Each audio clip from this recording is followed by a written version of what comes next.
We are slowly moving towards the end of 2023, and I thought it would be a cool idea to take a look back at the year and rank all the games I played for the first time this year in this video. So yeah, let's just get started. I'll start with WWE 2K23. Played a wrestling game after a while. The last one I played was 2K16. So yeah, the graphics they really blew me away. The gameplay was fantastic. Customization is amazing. Overall, had a really good time with the game. Then moving on from bottom to top, it is gonna be Far Cry 6, a game that I wanted to rank a bit higher but could not because there are better games that I played this year. It came out in 2021, but I played it this year only in 2023. Had a really good time with the game. The performance is really solid, really impressive actually. The looks are good too. The gameplay is standard Far Cry affair, but for some reason I enjoyed it a lot more than the previous games in the series. The story and villains are a major weakness, especially when compared to the past Far Cry games, but still it has become my favorite Far Cry game. I think the reason for that is the fact that it does not have a good story, which means I don't have to be too invested. Instead of trying to quickly progress through the story, I spent a lot of time just exploring, driving and flying around, picking random fights, completing side missions and whatnot. I think the setting is what did it for me. I loved the scenery and the vibe of this title. It was a joy to play after a busy day at work and really allowed me to chill out a bit. After that, I had a really good time with Call of Duty Modern Warfare 2, Warzone 2, or Warzone, whatever you choose to call it. Multiplayer in Modern Warfare 2 was really fun, especially because I hadn't played COD in a while, except for Call of Duty Mobile. So yeah, I had a really good time with it.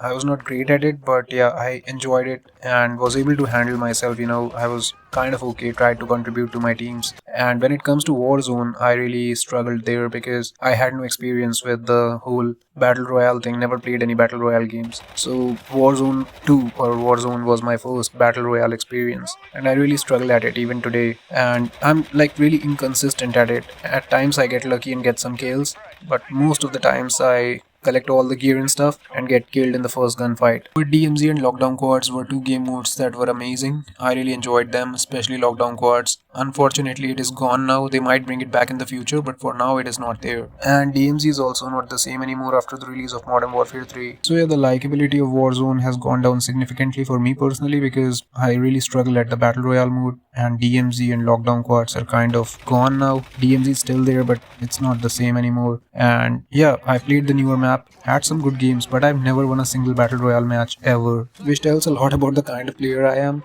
I am really weak when it comes to Warzone, Battle Royale. I'm really inconsistent. I might get a few kills, but it's really hard for me to survive those smaller circles towards the end. I feel like I'm the weak link on my team, which is something that I hate. A friend of mine introduced me to Warzone and Modern Warfare 2 as well, and I'm kind of grateful for that because I had a really good time throughout the year, especially before the release of Modern Warfare 3. Really enjoyed multiplayer and Warzone as well. It's not like I'm too bad now, I've kind of improved a bit, but still I don't really enjoy the Battle Royale mode. It is not something for me. Personally, I might play a few games here and there, but it's not my thing. Anyways, I played a decent amount of Call of Duty this year, and for the most part, I really enjoyed it. After that, I really enjoyed Resident Evil 4 remake. I think it's a better remake than Resident Evil 2. That's just me. You don't have to agree with me or anything. I really enjoyed it. Loved the graphics, loved the gameplay, loved everything about it. They've done it really well. It's a must play game. I really wanted to rank this game higher, but I'm kind of cheating here because I have one grudge against the game.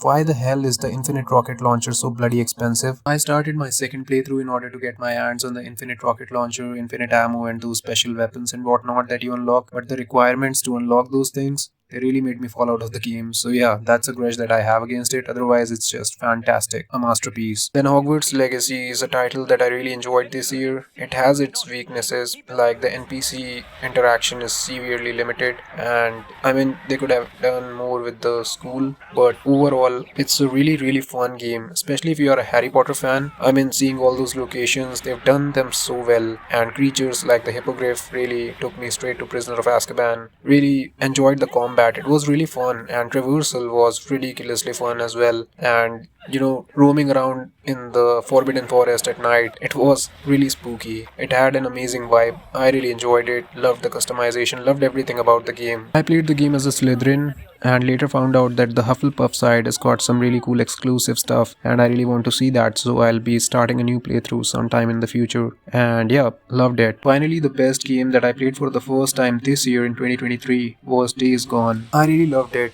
and I have a thing for zombie games as well as open world games. So yeah, when those two things they come together, they are usually my thing. The game took a while to grow on me, but once it did, I was in love with it. I was really invested in the story and was surprised by the amount of depth that the characters and the story had. I did not touch any other game while playing Days Gone, which is a sign of a great game for me because it is something that I don't usually do. Like while playing Far Cry 6, I was also playing State of Decay 2. I was also playing Forza Horizon 5. I was also playing maybe some GTA 5 or something. But while playing Days Gone, I was so invested in the story that I wanted to complete it without getting distracted by anything. I did not want to get disconnected from the story. There is a lot of stuff in the game that I did not like, but a whole lot more that I absolutely love. The game looks beautiful, and the zombie hordes are absolutely massive and a highlight of the game. The zombies in the game, they are really fast. They reminded me of the infected from the movie I Am Legend. Coolest thing is that even with a machine gun in your hands, you cannot be comfortable out there because the freakers or the infected, they are so damn fast. The bike is amazing, driving mechanics are fantastic, the melee combat is surprisingly good, and the gunplay is probably not a strength, but it is fine overall. It's just a great game with those hordes and a good story, great cast of characters, amazing voice acting. I just loved it. It's not perfect, but it is a must play game. Then two games that I played this year only but did not include in the rankings because it would be really unfair to them are two beat 'em ups. TMNT Shredder's Revenge, really cool. Played it with my nephews, had a really good time with them. And then Cobra Kai Karate Kid Saga continues. Looks really nice and is a fun game too. After that, I'd like to mention some games that I did not play for the first time this year, but I did play them this year. Batman Arkham Knight is a game that I replayed this year after watching the Robert Pattinson Batman movie. Had a really good time with the game. Looks amazing, feels like a new game, and looks stunning. Amazing game, cool bat suits and whatnot. It is just a masterpiece. Then Idea 2 is a game that I played whenever I got the time to, and I need a certain amount of time for this game because I cannot play it for like half an hour. It just doesn't satisfy what I want to get out of it. I need at least 1.5 hours to, get fully immersed in the game world, to head out on my own adventures out there, riding trains,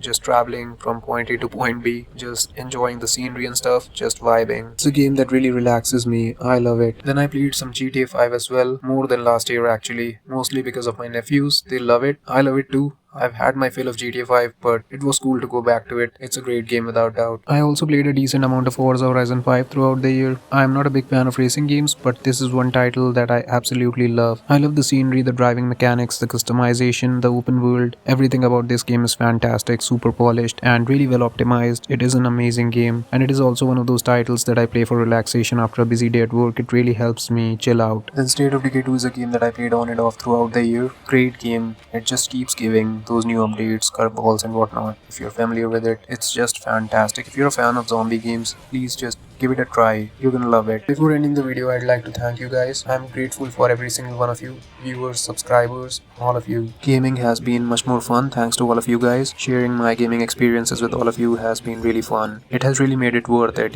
gives me a reason to play the games. And after a certain age, your brain starts to play this trick on you that you're wasting time when playing a game, whereas you're doing the same thing when watching a TV series. It's a hard logic, I can tell you, but the channel has really given me an excuse to do what I love whenever I get the time to. I feel good about gaming because of the channel. Thanks to you guys for that. If you are thinking about starting a channel about anything, gaming or anything, just go ahead. Don't be so serious about it. And I'm sure you're gonna be better at it than I am. And if I can do it, then you can do it 10 times better. What were your most played games this year? Do let me know down in the comment section. A very very happy new year to all of you guys in advance. I'm planning a vacation, so if God wills, I'll see you guys in 2024. Thank you very much for watching. Peace out.